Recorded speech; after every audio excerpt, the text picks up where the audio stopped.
चुनाव की कहानियां, चुनाव की कहानियां। ये सच्ची कहानी है अलीराजपुर की बेटी दीपिका की, जिन्होंने विवाह के रीति रिवाजों से पहले मतदान की जिम्मेवारी को निभाया। आइए समझते हैं मतदान का महत्व हमारी मध्य प्रदेश की दुल्हन दीपिका की कहानी से।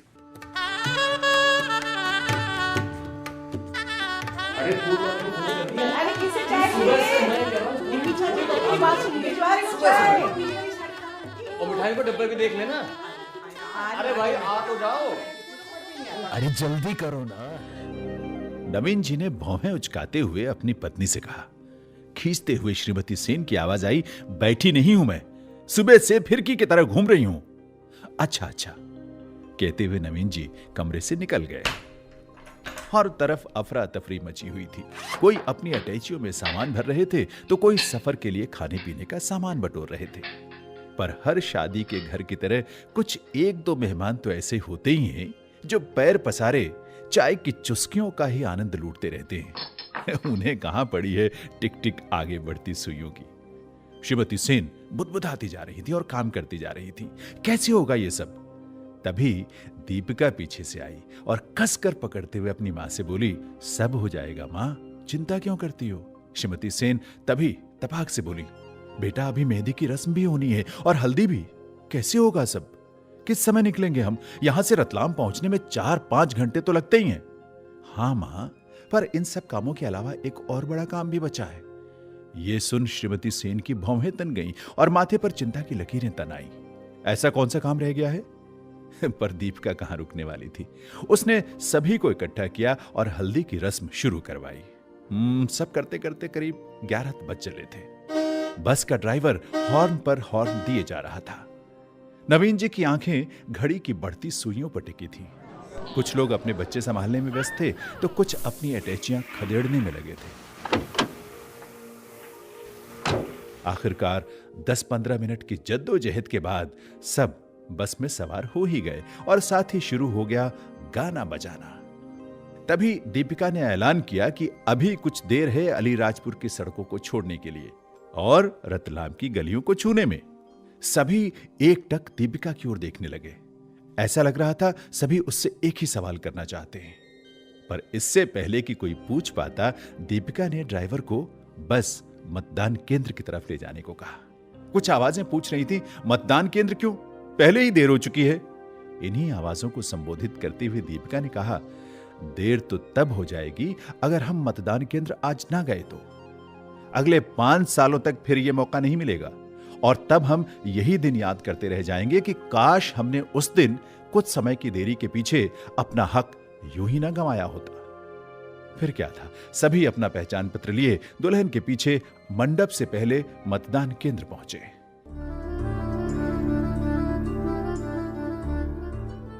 कहानी पढ़ने के बाद दीपिका की दूरदर्शिता ने मुझे बहुत प्रभावित किया। जब हम जीवन साथी ढूंढने के समय इतनी जांच परख करते हैं तो सरकार चुनते समय क्यों नहीं? दोनों ही फैसले हमारे जीवन और समाज पर गहरी छाप छोड़ने की ताकत रखते हैं।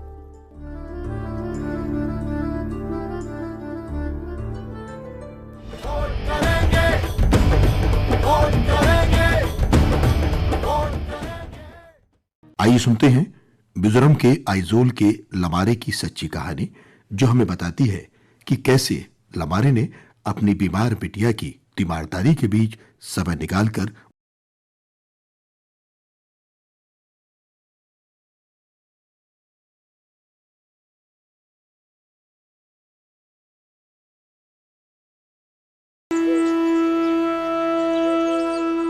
बुखार है कि उतरने का नाम नहीं ले रहा।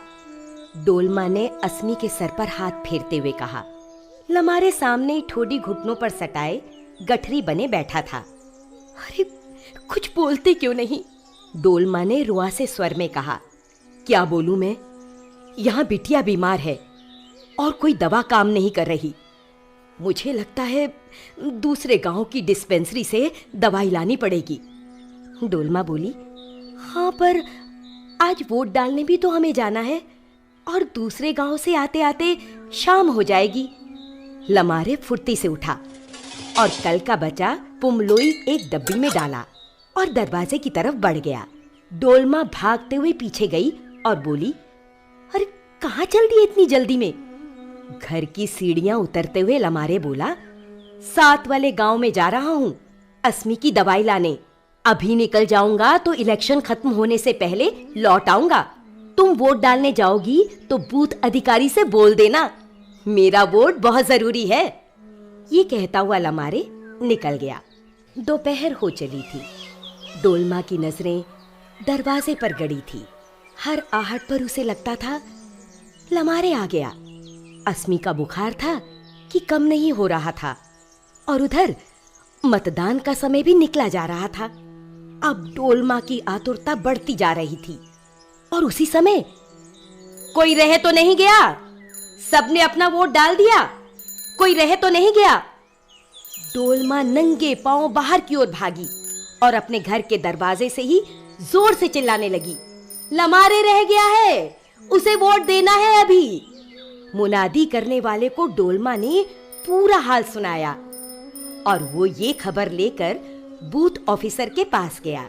उसने अधिकारी को पूरा किस्सा सुनाया कि किस तरह लमारे की बिटिया पिछले 3 दिनों से बुखार में तप रही है और वो साथ वाले गांव से उसकी दवाई लेने गया है और साथ ही मतदान खत्म होने से पूर्व लौटने का कह कर गया है। बरबेक के सभी लोग मतदान कर चुके थे। बस अब इंतजार था तो सिर्फ लमारे का। बूथ ऑफिसर हर अनजान चेहरे को लमारे समझ बैठता था और जैसे ही उसकी नजर उंगलियों पर लगी नीली स्याही पर पड़ती, उसकी निगाहें फिर लमारे का इंतजार करने लगती। 4 बजने में कुछ ही वक्त बचा था कि लमारे हाँफता हुआ हाथों में दवाई का थैला लिए मतदान केंद्र पहुंचा। बूथ ऑफिसर ने बिना कुछ कहे लमारे के हाथ से दवाइयों का थैला लिया और अपने सहकर्मी से उसे डोलमा को देकर आने को कहा। और यहाँ जैसे ही लमारे ने अपना वोट दिया, बरबेक 100% मतदान करने वाला गांव बन गया। जब तक लमारे घर पहुंचा, डोलमा अस्मी को दवाई दे चुकी थी और अस्मी का सोता हुआ चेहरा भी कुछ बेहतर लग रहा था। लमारे के चेहरे पर भी अलग सा सुकून था। थकान के बावजूद वो बहुत खुश था। आखिरकार वो एक समर्पित पिता और नागरिक जो था।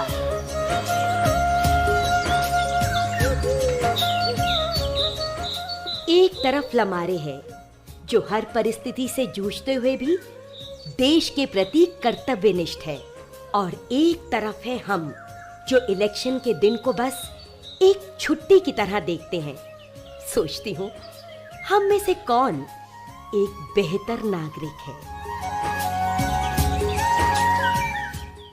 ये सच्ची कहानी है दिल्ली के नीतू और उनके जैसे कई और लोगों की, जिनका पता है भारत और ठिकाना है रैन बसेरा, जिन्होंने रैन बसेरे में रहते हुए निस्वार्थ भावना से मतदान के फर्ज को निभाया। घर क्या है? वो 4 दीवारें जो हमें मौसम के थपेड़ों से दूर रखती हैं। ये वो जगह है जहां आकर दिन भर की सारी थकान खत्म हो जाती है। ऐसा क्या देता है एक घर जो हम अपनी पूरी जिंदगी लगा देते हैं घर बनाने में, एक एक ईंट जोड़कर और एक एक दिन गिनकर। घर तो सबका होता है ना, एक छोटी सी चिड़िया से लेकर बड़े से शेर तक। कोई तिनका तिनका करके घर बनाता है तो कोई प्रकृति के अलग अलग अंगों को अपना घर बना लेते हैं।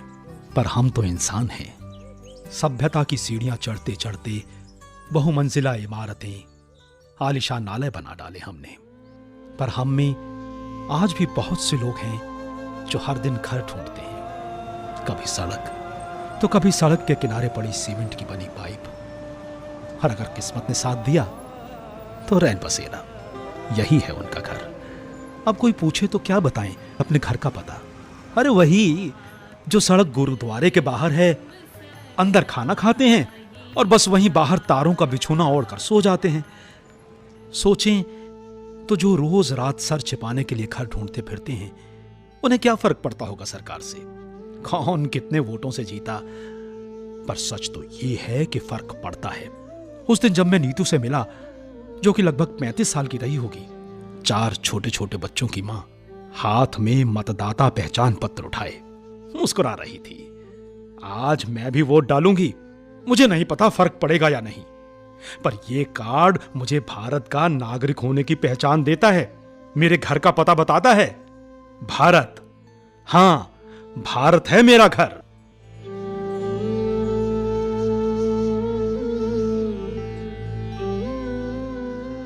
क्या हमने कभी सोचा है कि पहचान क्या है और क्यों इसकी इतनी जरूरत है?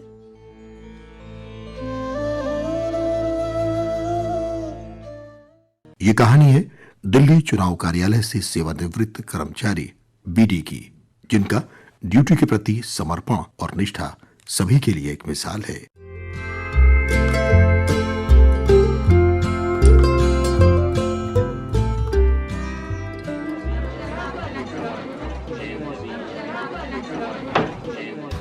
अरे, बड़ा मुस्कुरा रहे हो?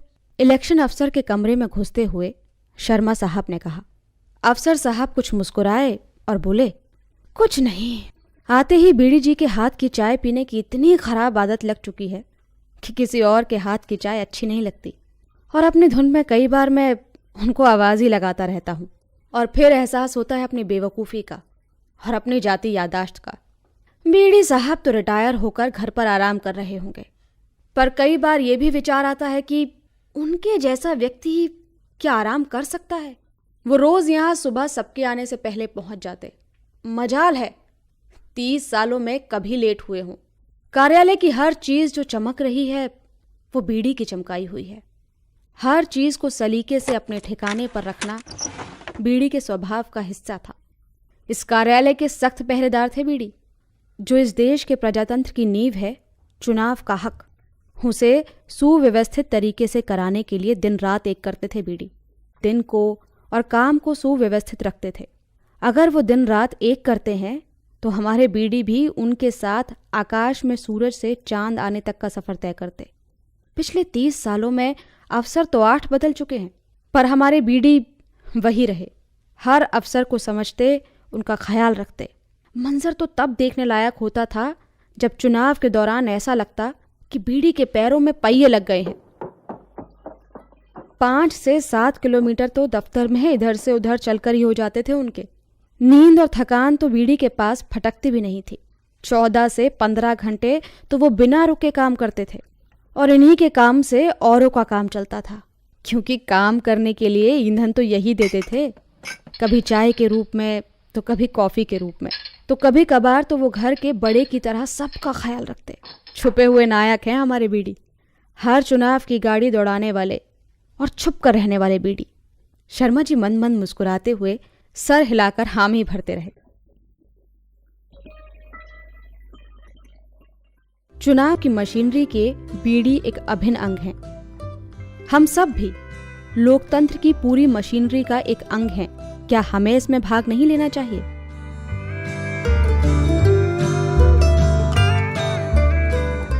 ये सच्ची कहानी दिल्ली के मटिया महल विधानसभा क्षेत्र के रेड लाइट एरिया में रहने वाली सेक्स वर्कर्स से संबंधित है, जिन्होंने अपने अरमानों को आवाज देने के लिए मतदान का माध्यम चुना।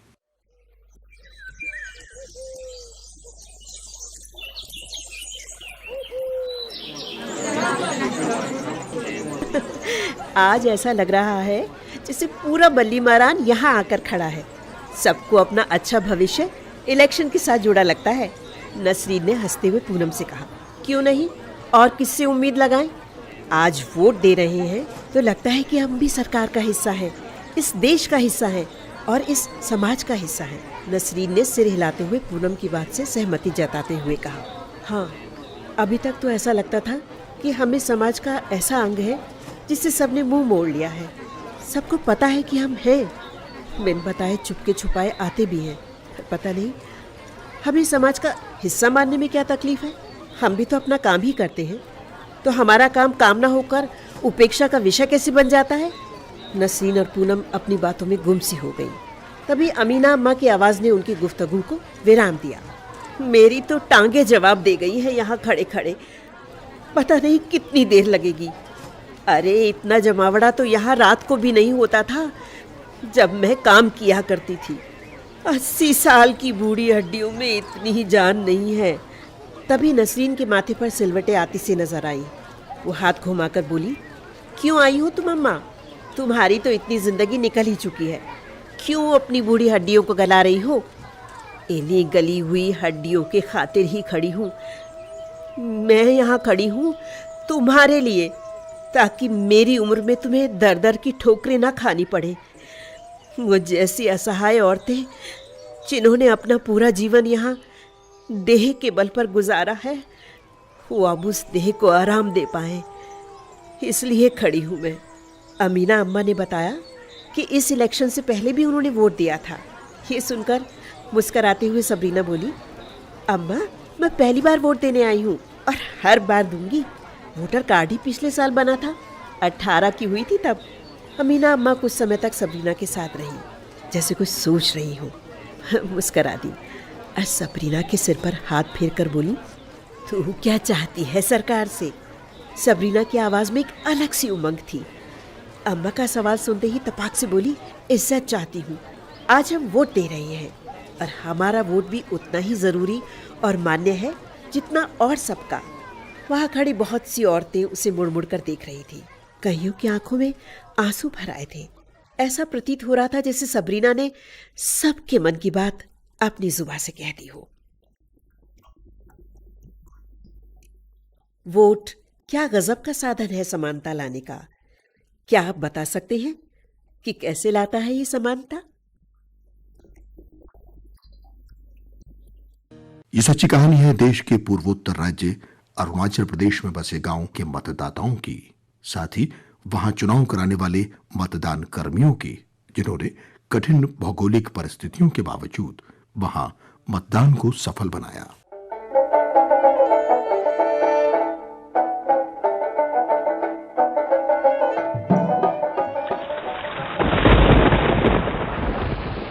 रास्ता है कि खत्म होने का नाम ही नहीं लेता।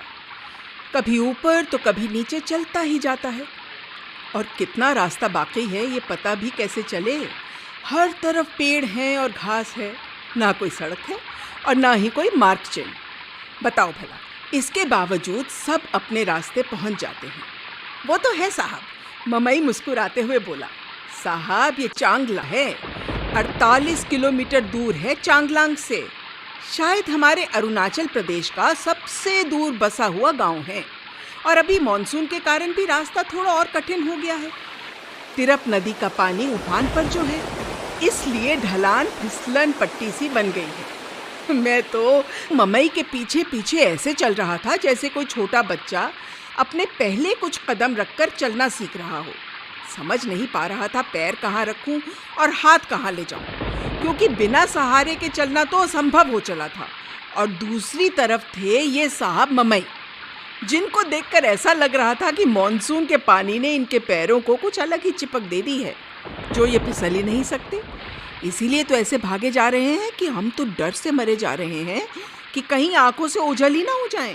पर चलो, जैसे तैसे भीगते भागते चारों खाने चित हुए मतदान केंद्र तो पहुंच ही गए।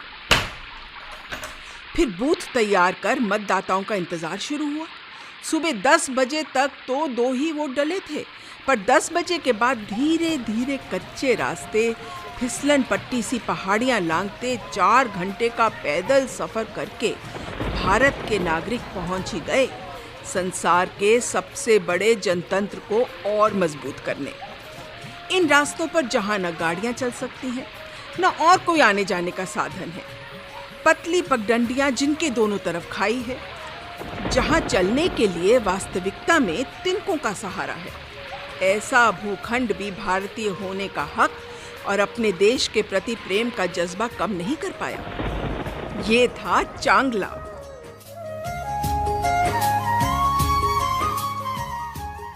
इन असाध्य रास्तों पर चलते हुए इलेक्शन अफसर और गांव वालों को क्या विचार आते होंगे?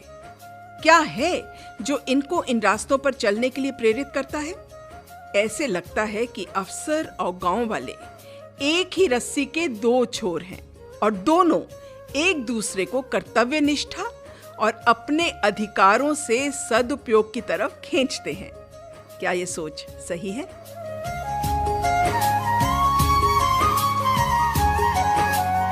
ये सच्चा किस्सा है गुजरात में रहने वाले राजेश पटेल का।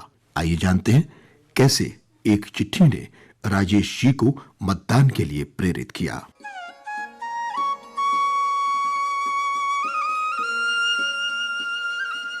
चिट्ठी आई है चिट्ठी आई है।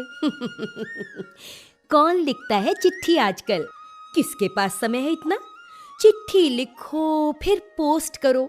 इससे आसान है मोबाइल उठाओ, नंबर लगाओ और घंटों बतियाओ। ऐसे तेजी के समय कोई बावरा ही होगा जो अक्षरों को मोतियों की तरह कागज पर बिखेरने का बावलापन करेगा। पर चिट्ठी पढ़ने का मजा ही कुछ और है। हर अक्षर किसी की मेहनत और दिए गए समय को बयां करता है, हर एहसास को दुगना कर देता है। अभी सुनो, जब हमारे गुजरात की शान राजेश भाई को चिट्ठी मिली तो क्या हुआ? मैं गुजरात से राजेश पटेल हूँ। मुझे भी कुछ टाइम पहले एक पोस्ट कार्ड मिला। राजेश को पोस्ट कार्ड कौन लिख सकता है, यही सोचकर मेरा तो मगज ही घूम गया। पर पोस्ट कार्ड मिला तो मन में अच्छा लगा, पर जब पोस्ट कार्ड पढ़ा मेरा तो मगज हिल गया। अरे पता नहीं जिसने लिखा ये पोस्ट कार्ड उसने लिखा है कि मैंने कभी वोट नहीं डाला। पहले तो मैं डर गया, पर जैसे जैसे आगे पढ़ता गया तो मेरे मगज में बात आई कि अब तक वोट ना डालकर मैंने बहुत बड़ी भूल की। उस चिट्ठी में सब जानकारी थी। अब हर इलेक्शन में ये राजेश पटेल वोट जरूर डालेगा। मेरे मित्रों ने इतना समय और प्रयत्न किया मुझ जैसे मूर्ख को समझाने के लिए। इतनी चिट्ठी लिखी, इतने असंख्य पोस्ट कार्ड लिखे। उसके बाद ऐसा कोई इलेक्शन नहीं आया जब हमारे गुज्जू भाई ने वोट नहीं डाला हो। और यही नहीं, अब तो वो औरों को भी वोट डालने का महत्व समझाते फिरते हैं। जब हम किसी को अपने वोट देने के कर्तव्य से विमुख होते देखते हैं तो हमें क्या करना चाहिए? अपनी आंखें बंद कर लेनी चाहिए, खुद भी उसी रास्ते पर चल देना चाहिए, या उन्हें समझाना चाहिए? ये सच्ची कहानी है पटना के दीघा विधानसभा क्षेत्र की जुड़वा बहनों सबा और फरहा की, जिनके सिर जन्म से ही जुड़े थे। आइए जानते हैं किस तरह उन्होंने अपने मतदान का फर्ज निभाया। अरुण जी, मेरी तो समझ में ही नहीं आ रहा कि क्या किया जाए। ये कहते हुए जया जी ने मतदान पहचान पत्र बनवाने का संवेदन फॉर्म अरुण की तरफ सरका दिया। अरुण एकदम से बोला, क्या हो गया जया जी, आप इतनी परेशान क्यों हो गई ये फॉर्म देखकर? जया जी तपाक से बोली, एक बार फॉर्म पर नजर डालिए फिर बात करते हैं। अरुण ने फॉर्म को हाथ में उठाया। वो कुछ पढ़ पाता उससे पहले ही जया जी ने उसे फॉर्म पर लगी फोटो देखने का फरमान सुना दिया। अरुण की नजर फॉर्म पर फोटो ढूंढने लगी और फोटो के मिलते ही उसकी नजर वहीं टिक गई। और फिर जया जी ने अपने सवालों की झड़ी लगा दी। तो बताइए अरुण साहब, इन्हें हम 2 मतदाता माने या 1? अगर 2 मानते हैं तो बूथ में ये साथ जाएंगी, और अगर 1 मानते हैं तो दूसरे की पहचान जाती है। अरुण कुछ समय तक तो कुछ बोल नहीं पाया, फिर बोला, आप बात तो सही कह रही हैं जया जी, ये तो थोड़ा मुश्किल और साथ ही साथ संवेदनशील मामला है। दोनों एक दूसरे की तरफ हाथ पर हाथ धरे देखते रहे, जैसे एक दूसरे से जवाब मांग रहे हैं, पर जवाब कोई पकड़ में आने वाली चिड़िया थोड़ी ना था। तो ये बात फंसी ऐसी 2 लड़कियों पर जो वैसे तो अलग थी पर सर से जुड़ी थी। ये कहते हैं कि लड़की तो एक थी, शरीर 2। ये फॉर्म था सबा और फरहा शकील का, दीघा विधानसभा क्षेत्र पटना से। ऐसी 2 बहनें जो जन्म से ही सर से जुड़ी हुई थी। क्या करें अरुण जी, कुछ सोचता ही नहीं। सही जया जी, पर देखा जाए तो हैं तो ये 2 जन। हाँ अरुण, पर दिमाग तो एक ही है मेरे हिसाब से। हाँ वो बात भी सही है, अरुण कुछ सोचते हुए बोला। जया जी तभी अपनी कुर्सी से उठती हुई बोली, क्यों ना हम इन दोनों का नाम एक ही वोटर कार्ड पर डाल दें, इससे दोनों की पहचान भी अलग अलग हो जाएगी और वोट भी एक हो जाएगा। जिसे दोनों साझा तरीके से समझ कर डाल पाएंगे। अरुण का चेहरा गंभीरता से मुस्कुराहट का सफर तय करने लगा। बस फिर क्या था, 28 अक्टूबर 2015 को दीघा विधानसभा चुनाव क्षेत्र में एक वोट और डला जो सबा और फरहा का था। दोनों के चेहरों पर एक विश्वास की झलक थी। अरुण ने उनसे पूछा कि उनके लिए ये मतदान में भाग लेना क्या मायने रखता है। इस पर वो बोली, हमने मतदान किया क्योंकि हम अगली सरकार बनाने में अपनी भूमिका निभाना चाहते हैं। अरुण मन ही मन मुस्कुराता रहा और उस दिन को याद करता रहा जिस दिन इन बहनों का फॉर्म आया था। हर भारतीय इलेक्शन कमीशन के लिए एक है। 18 साल के होते ही वोट देने का अधिकार आपका होता है, और वो भी बिना किसी भेदभाव के। किसी भी तरह के असाधारण मसले से भी इसमें कोई बदलाव नहीं आता। ये तो हम पर है कि हम अपने कर्तव्यों के प्रति कितने जागरूक हैं और प्रेरित हैं। आपको क्या लगता है, ये बात सही है कि नहीं? इस सच्ची घटना के नायक हैं तमिलनाडु के अरावक रुचि कराव चुनाव क्षेत्र के रहने वाले एक युवक, जिन्होंने मतदान की अपनी प्रतिबद्धता से एक अनूठी मिसाल प्रस्तुत की है।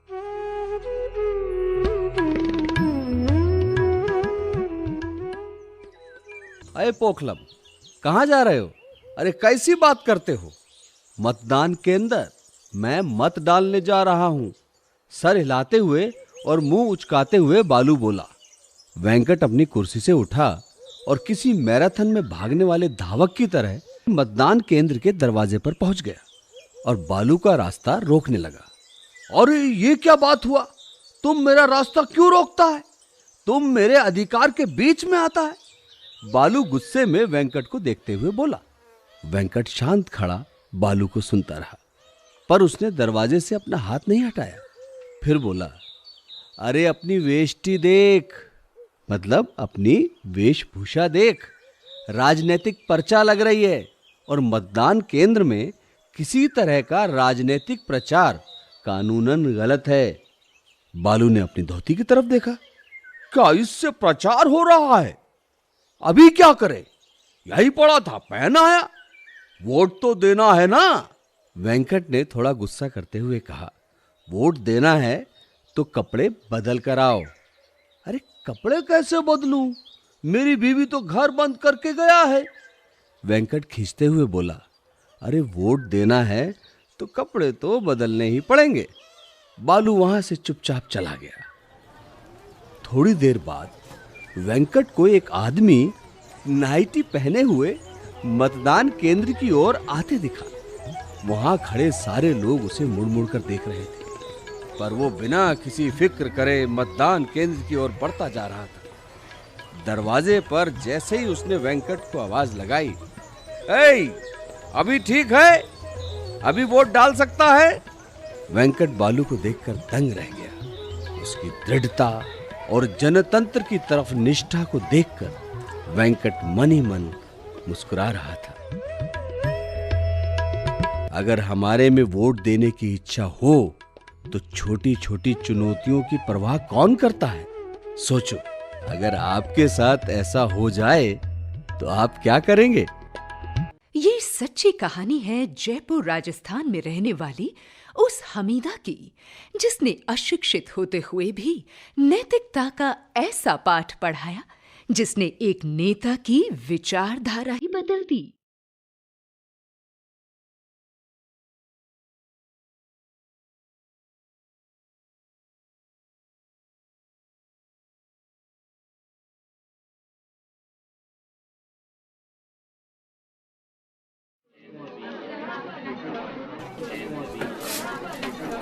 – 2014 में राजस्थान में हर तरफ चुनाव का माहौल था। अपने प्रतिद्वंदियों की तरह स्थानीय राजनेता सत्यव्रत में भी जीतने की लालसा थी। उनके प्रयास में कोई कमी न रह जाए, इसके लिए उन्होंने एक विशेष टीम का निर्माण किया था, जो किसी चुनावी सेना से कम न थी। उनकी उत्सुकता चिंता में तब बदल गई जब उनके कार्यकर्ता दल के लीडर रितेश उनके पास बड़ी चिंतित अवस्था में आए।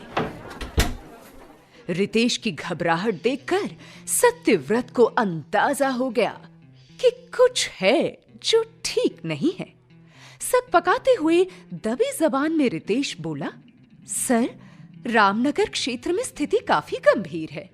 विरोधियों का पलड़ा काफी भारी लग रहा है और जल्दी अगर कुछ ना किया गया तो हमारी पार्टी काफी पीछे रह जाएगी। सत्यव्रत ने गहरी सांस ली और त्योरियां चढ़ाते हुए रितेश की तरफ देखा। सिर्फ बुरी खबर सुनाने आए हो या कोई उपाय भी लाए हो? रितेश बोला, एक उपाय है सर, हमें जनता पर उपहारों की बारिश करनी होगी। खिलौने, कंबल, साड़ियां, धन राशि से हर घर को भर देना होगा, तभी जाकर कुछ बात बन पाएगी। सत्यव्रत ने हाथ हिलाते हुए रितेश को आगे बढ़ने का इशारा दिया। कुछ ही दिनों बाद लाउड स्पीकर से सजा काले शीशे वाली महंगी गाड़ियों का एक काफिला धूल उड़ाते हुए रामनगर पहुंचा। सत्यव्रत उपहारों से लदी गाड़ियों में अपने चुनावी दल के साथ प्रचार के लिए निकले थे। दीवारों पर बड़े बड़े चुनावी पोस्टर्स पर उनकी फोटो और नारों में उनका नाम था। घर घर जाकर उपहारों के जरिए लोगों को अपनी पार्टी की तरफ करने में लगे थे। महंगे उपहारों के पीछे छिपे चेहरों पर मुस्कान देखकर उन्हें यकीन होता जा रहा था कि उनकी तरकीब काम कर रही है। पर सत्यव्रत जब हमीदा बेगम के घर पहुंचे, उनके यकीन को एक जोर का झटका लगा। हमीदा बेगम एक साधारण पर स्वाभिमानी और ईमानदार महिला हैं। उनके पति एक फैक्ट्री में काम करते हैं। हमीदा बेगम घर के काम के साथ साथ कपड़े सिलकर अपने घर की आमदनी में इजाफा करती थी। उनका एक ही सपना था कि उनके दोनों बच्चों को अच्छी तालीम मिले। हमीदा बेगम ने सत्यव्रत के किसी भी उपहार को स्वीकार नहीं किया और बड़े ही स्पष्ट शब्दों में कहा कि इन सब का मुझ पर कोई प्रभाव नहीं होगा।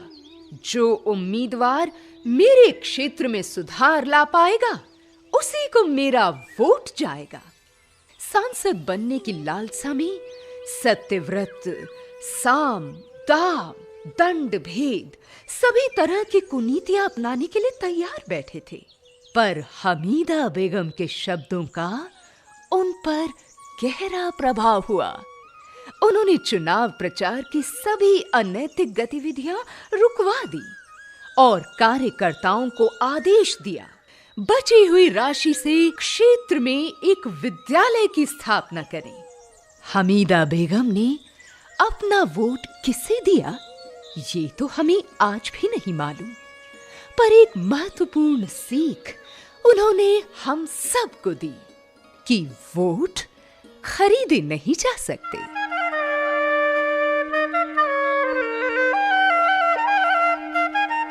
वोट खरीदना राजनेता का अनैतिक व्यवहार है या हमारे समाज की अनैतिक सोच का प्रतिबिंब।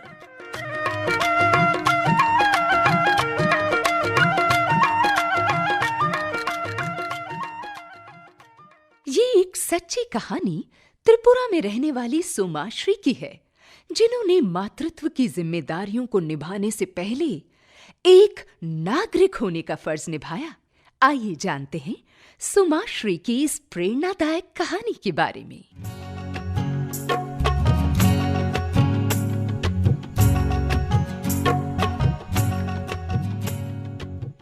आपके जीवन का सबसे यादगार क्षण कौन सा है?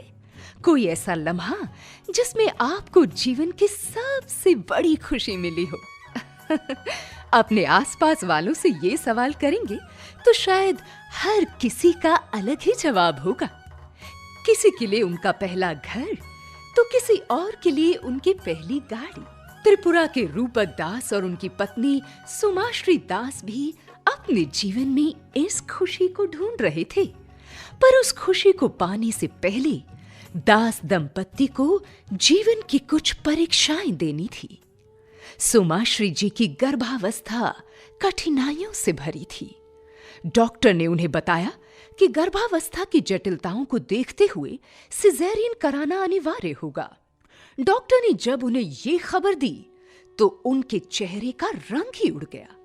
सिजेरियन के लिए तो वो तैयार थीं, पर जिस तारीख पर डॉक्टर ये ऑपरेशन करना चाहती थी, उस तारीख से सुमाश्री सहमत नहीं थी। और सुमाश्री का जवाब सुनकर डॉक्टर साहब भी चकित हो गए थे। लोकसभा चुनाव के मतदान का पहला चरण था।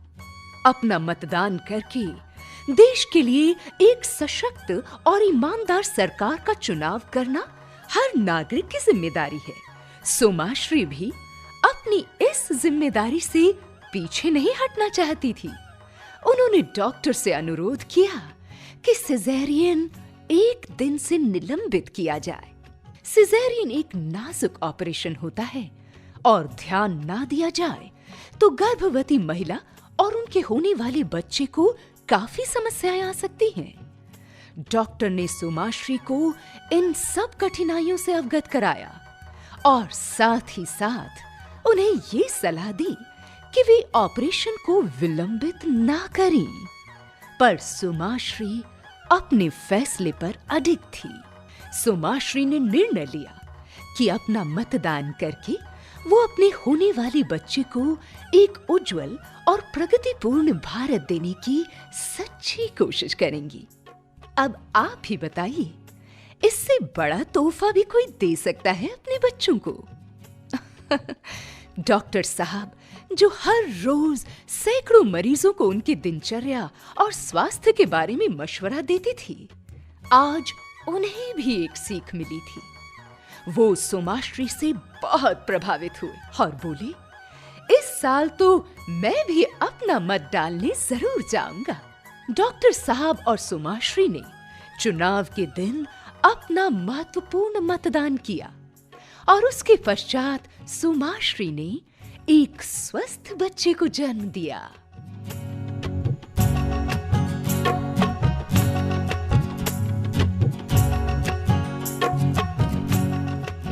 क्या वर्तमान में किया हुआ मतदान भविष्य में आने वाली पीढ़ी पर असर करता है?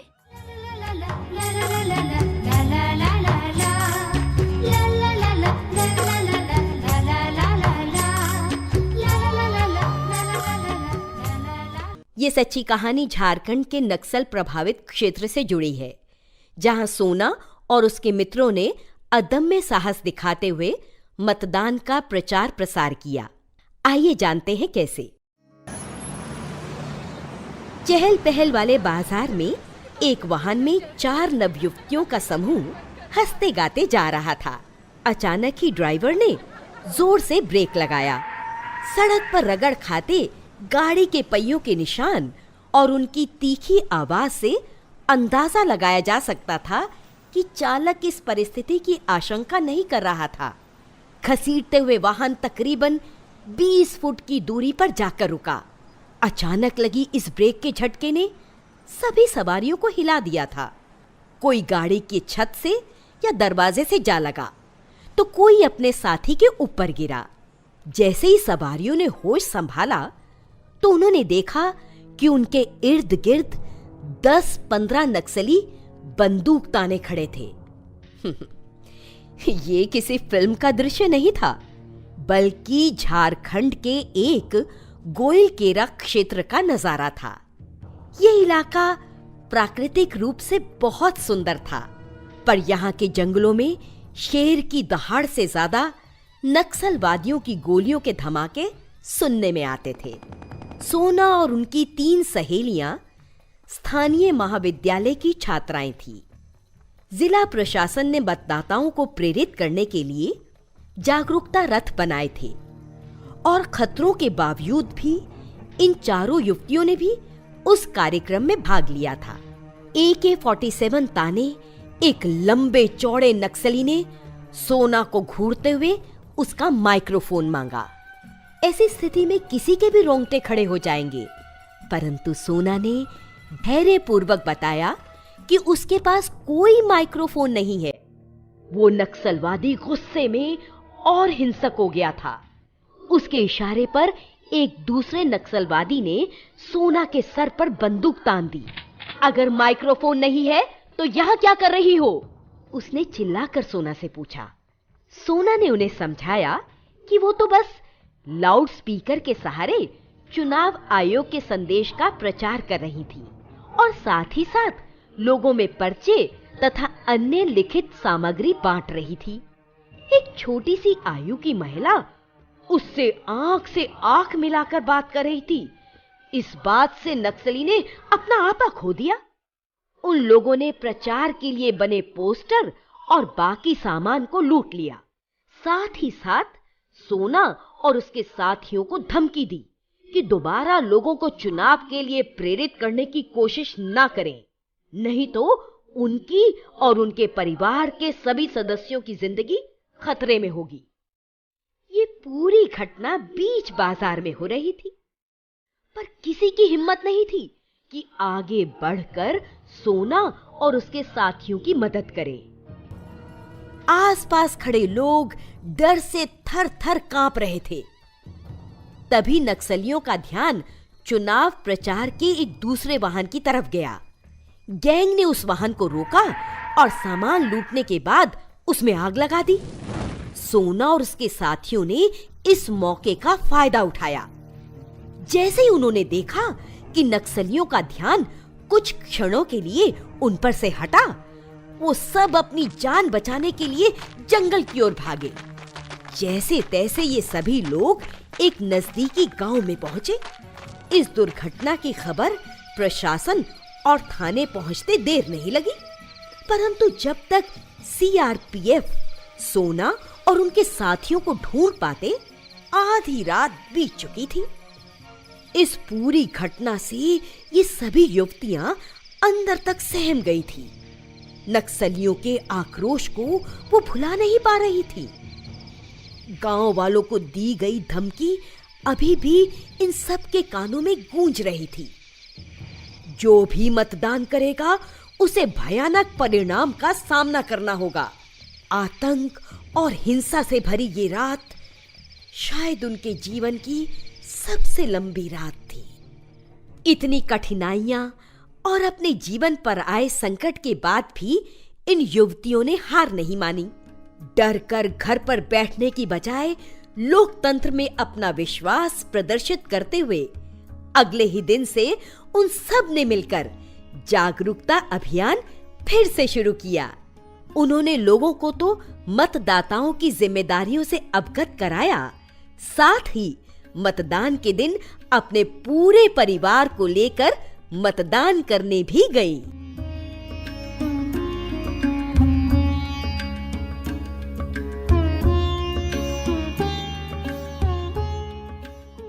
आपकी नजर में कौन ज्यादा शक्तिशाली है?